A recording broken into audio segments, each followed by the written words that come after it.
आज समर्थ बाप अपने चारों ओर के मास्टर समर्थ बच्चों को देख रहे हैं।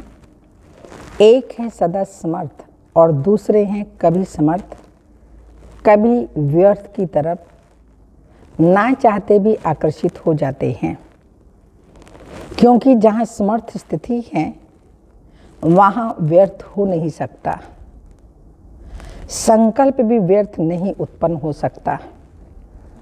बाप दादा देख रहे थे कि कई बच्चों की अब तक भी बाप के आगे फरियाद है कि कभी कभी व्यर्थ संकल्प याद को फरियाद में बदल देते हैं। चाहते नहीं हैं लेकिन आ जाते हैं। विकल्पों की स्टेज को तो मेजॉरिटी समय तक समाप्त कर दिया है, लेकिन व्यर्थ देखना, व्यर्थ सुनना और सोचना, व्यर्थ समय गंवाना, इसमें फुल पास नहीं है, क्योंकि अमृत वेले से सारे दिन की दिनचर्या में अपने मन और बुद्धि को समर्थ स्थिति में स्थित करने का प्रोग्राम सेट नहीं करते हैं, इसलिए अपसेट हो जाते हैं। जैसे अपने स्थूल कार्य के प्रोग्राम को दिनचर्या प्रमाण सेट करते हो, ऐसे अपनी मनसा समर्थ स्थिति का प्रोग्राम सेट करेंगे तो स्वतः ही कभी अपसेट नहीं होंगे।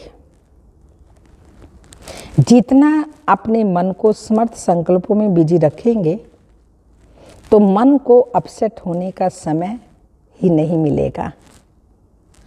आजकल की दुनिया में बड़ी पोजीशन वाले, जिन्हों को आईपी या वीआईपी कहते हैं, वह सदा अपने कार्य की दिनचर्या को समय प्रमाण सेट करते हैं। तो आप कौन हो?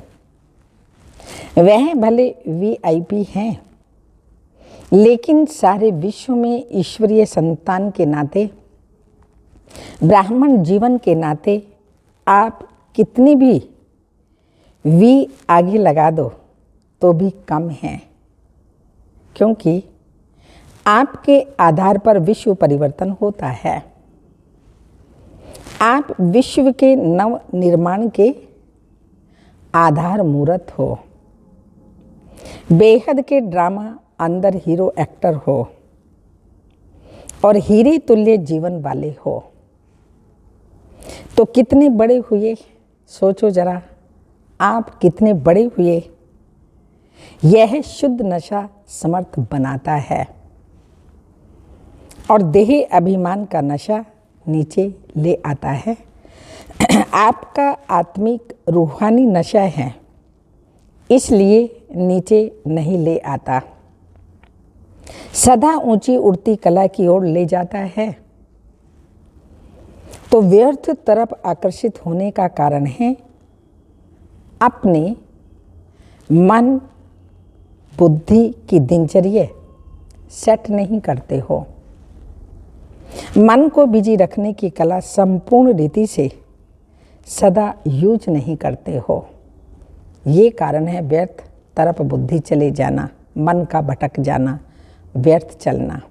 दूसरी बात, बाप दादा ने अमृत वेले से लेकर रात के सोने तक मनसा वाचा कर्मणा और संबंध संपर्क में कैसे चलना है व रहना है, सबके लिए श्रीमत अर्थात आज्ञा दी हुई है। मनसा में क्या स्मृति में रखना है, यह हर कर्म में अपनी मनसा स्थिति का डायरेक्शन आज्ञा मिली हुई है। और आप सब आज्ञाकारी बच्चे हो ना, व बन रहे हो? पूछ रहे हैं बाप दादा। बाप दादा के आज्ञाकारी हो या बन रहे हो? आज्ञाकारी अर्थात बाप के संबंध से बाप के फुट स्टेप लेने वाले, अर्थात कदम के ऊपर कदम रखने वाले। और दूसरा नाता है सजनियों का। तो सजनी भी क्या करती है, उनको क्या शिक्षा मिलती है? साजन के कदम ऊपर कदम चलो। तो आज्ञाकारी अर्थात आज्ञा, बाप दादा के आज्ञा रूपी कदम पर कदम रखना, यह सहज है व मुश्किल है। कहाँ कदम रखें, ठीक है व नहीं, यह सोचने की जरूरत नहीं है, है सहज। लेकिन सारे दिन में चलते चलते कोई न कोई आज्ञाओं का उल्लंघन हो जाता है। बातें छोटी छोटी होती हैं, लेकिन अवज्ञा होने से थोड़ा थोड़ा बोझ इकट्ठा हो जाता है। आज्ञाकारी को सर्व संबंध से परमात्म दुआएं मिलती हैं, लौकिक में भी मिलती। यहाँ स्वयं परमात्मा आज्ञाकारी बनाता है, तो जो आज्ञाओं पर चलता है स्वतः ही सर्व प्रकार की दुआएं मिलती हैं। ये नियम है।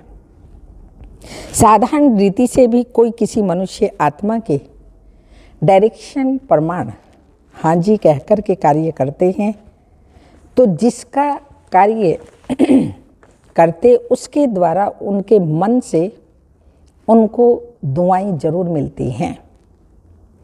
यह तो परमात्म दुआएं हैं।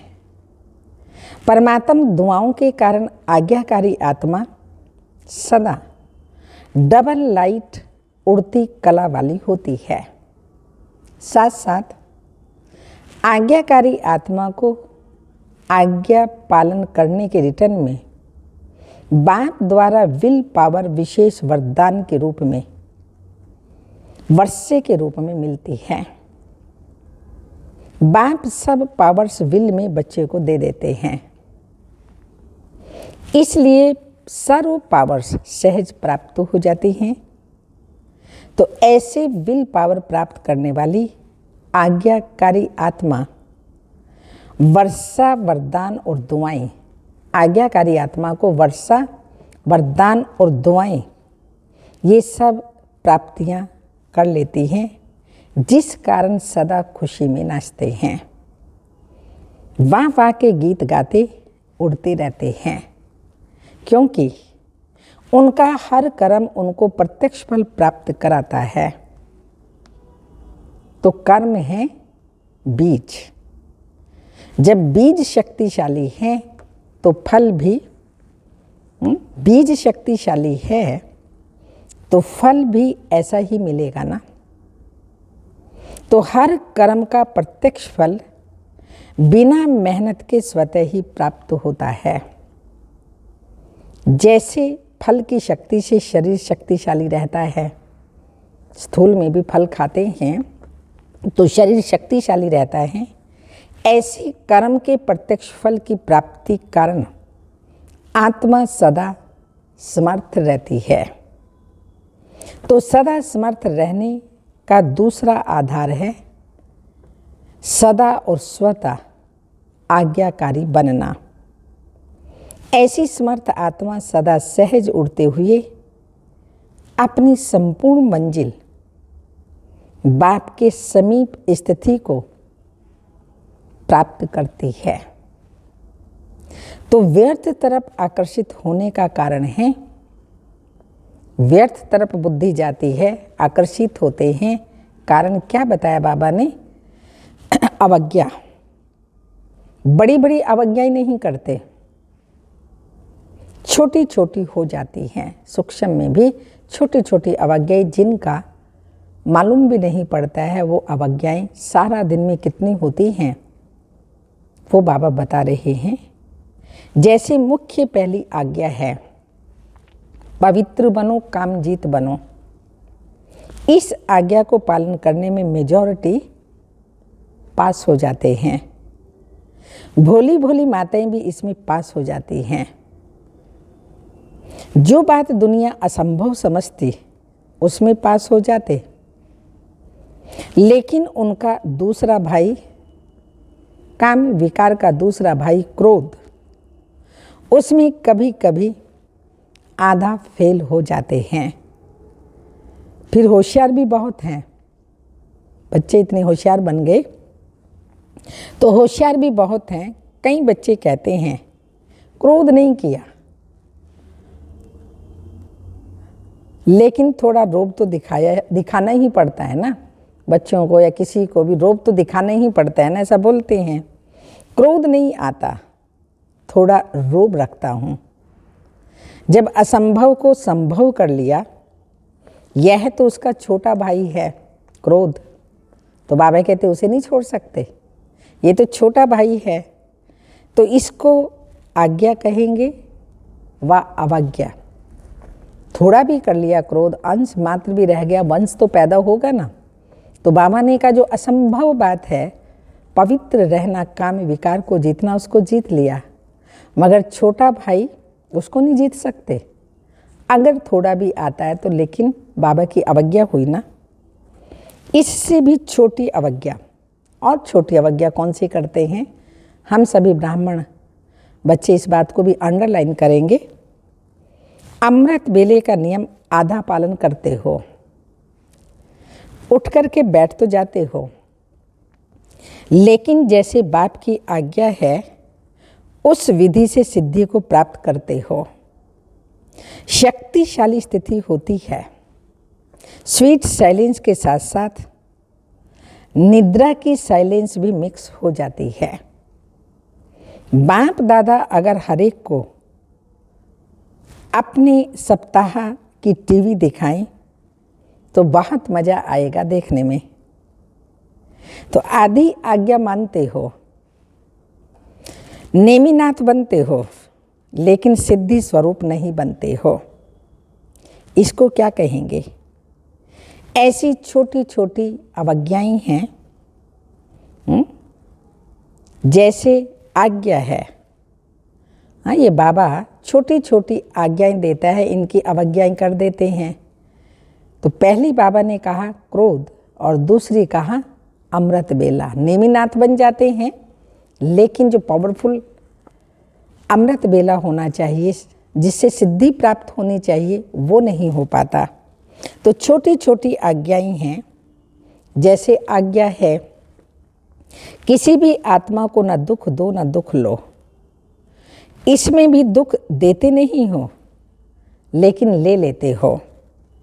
लेते हो ना। व्यर्थ संकल्प चलने का कारण ही यह है, व्यर्थ दुख लिया।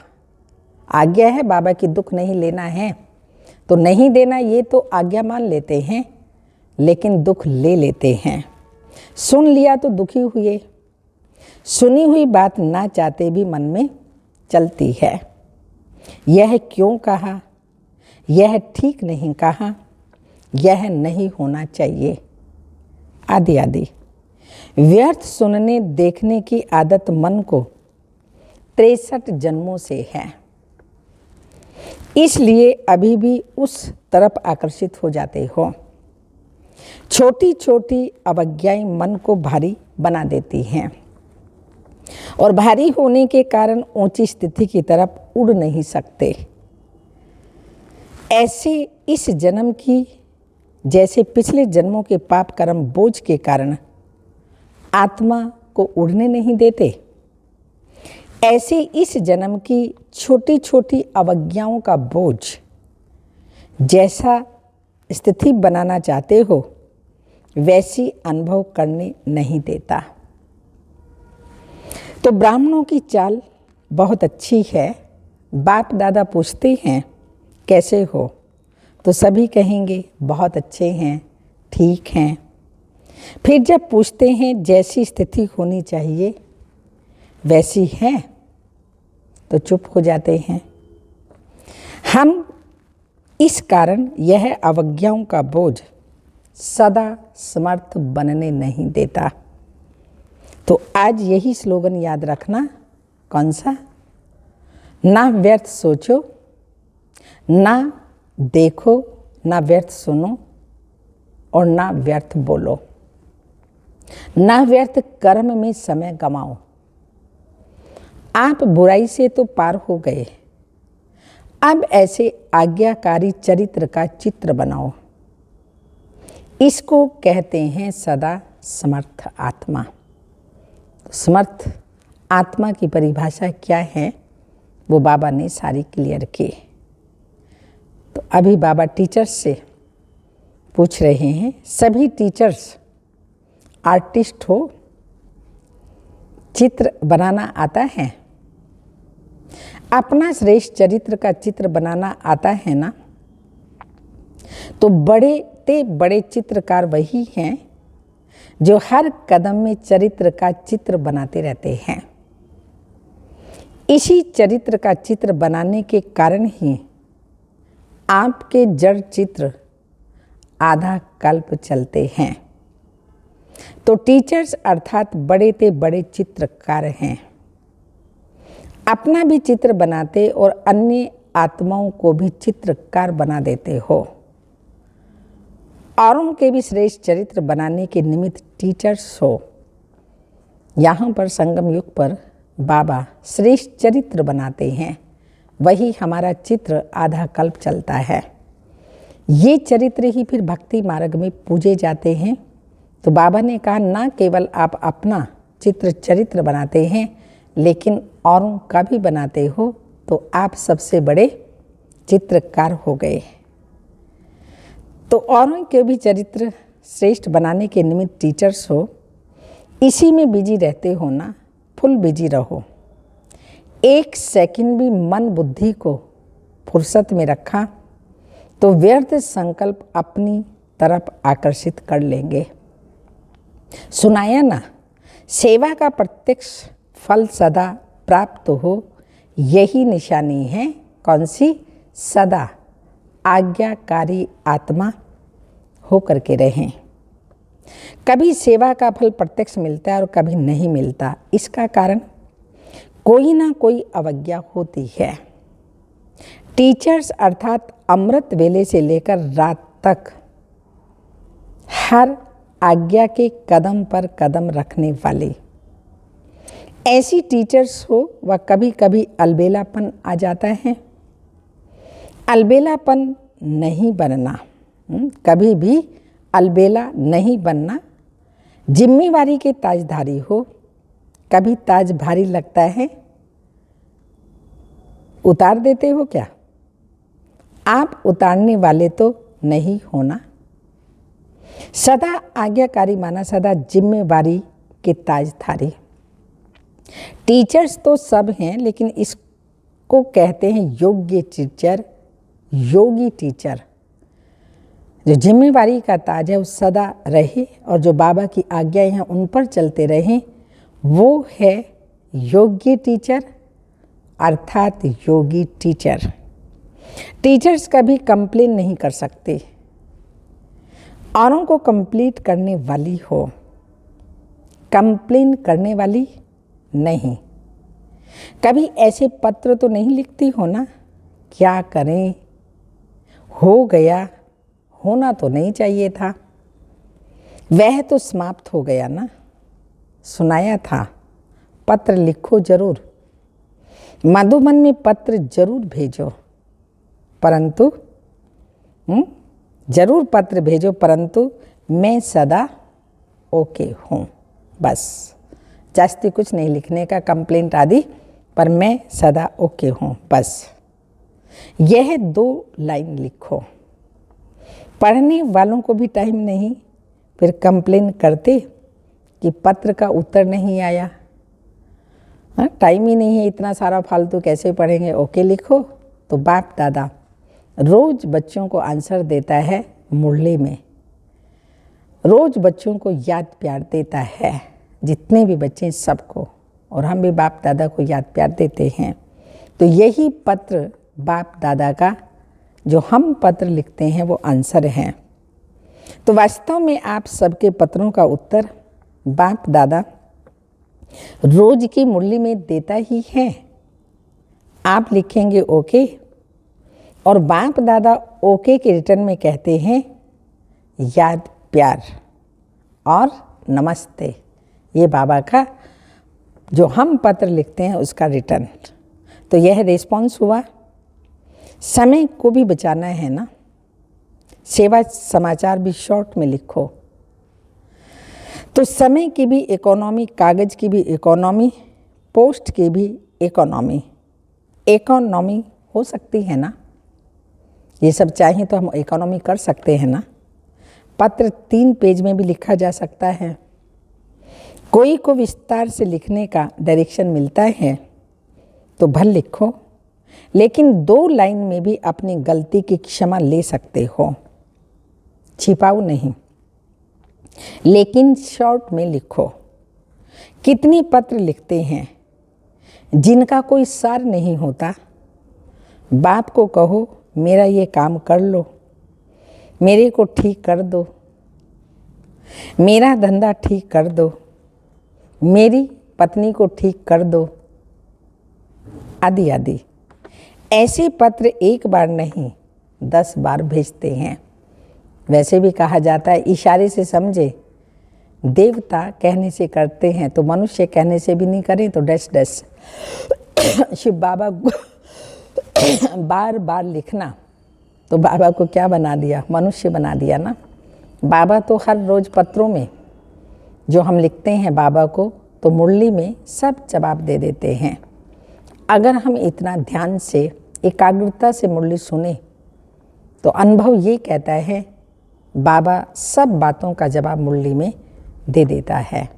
आज हमारे मन में अगर कोई भी संकल्प आया, मुख से कोई ऐसा शब्द निकला या कोई ऐसा कर्म किया, नेक्स्ट डे हम देखते हैं बाबा मुरली में बता देता है। तो इसलिए बाबा को हम बार बार कंप्लेन करें, बार बार कुछ कहें, बाबा जानता नहीं है क्या? जानता है तब तो रोज़ की मुरली सुनाता है, और वो रोज़ की मुरली सुने और धारण करें तो सब जवाब मुरली के द्वारा हमें मिलते ही रहते हैं। तो बाबा यही बता रहे हैं जिनका कोई सार नहीं होता ऐसे ऐसे पत्र लिखते हैं। बाप को कहो मेरा ये काम कर लो, मेरे को ठीक कर दो, मेरा धंधा ठीक कर दो, मेरी पत्नी को ठीक कर दो, आदि आदि। ऐसे पत्र एक बार नहीं 10 बार भेजते हैं। तो अब इकोनॉमी के अवतार बनो और बनाओ।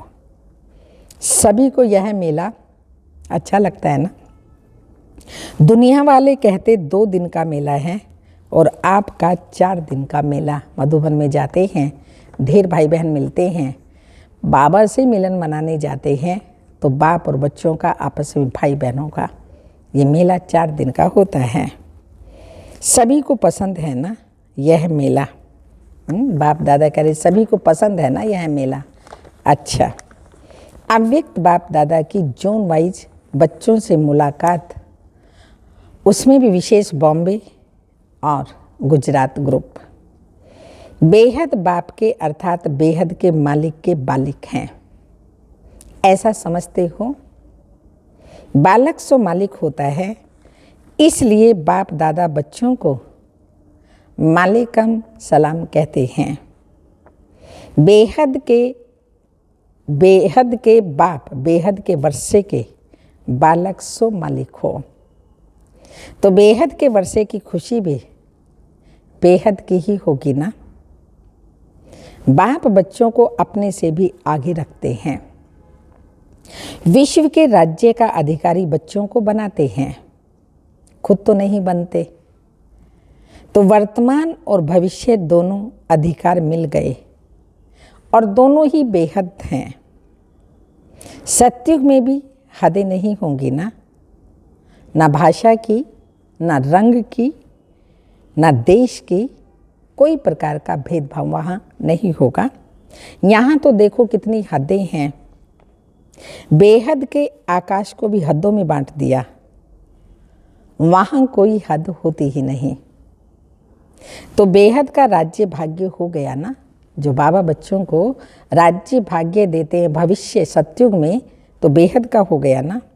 लेकिन बेहद का राज्य भाग्य प्राप्त करने वालों को पहले इस समय अपनी देह की हद से परे जाना पड़ेगा। देह अभिमान में आना यह हद है, तो इससे परे जाना पड़ेगा। अगर देह भान की हद से निकलें तो और सभी हद से निकल जाएंगे। इसलिए बाप दादा कहते हैं, पहले देह सहित देह के सर्व संबंधों से न्यारे बनो। पहले देह फिर देह के संबंधी।